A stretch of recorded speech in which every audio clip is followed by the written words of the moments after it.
au travail. Sampé, c'était une drôle de vie, j'ai relu vite fait. avec son Il dit, père. voilà, ma vie a été lugubre et même un peu tragique.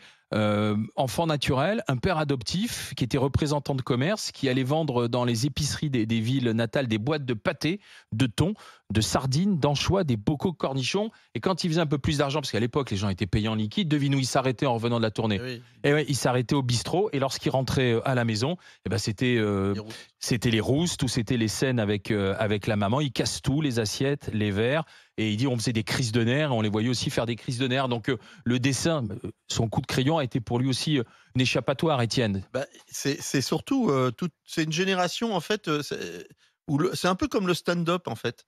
C'est une génération où le gag où il y a pas que le gag dans le dessin. C'est-à-dire que, un petit peu comme, une génération d'humoristes, je pense à Bedos parce que, Bedos n'avait pas que le gag, ou le Luron même, hein, n'avait pas que le gag. C'était pas une suite de gags à l'américaine. Là maintenant, on est devenu complètement américain et dans le dessin de dessin de presse d'ailleurs et dans le stand-up. C'est-à-dire qu'il faut faire des gags qui se suivent et à la limite, il en faut une toutes les 7 secondes parce que sinon le public s'emmerde.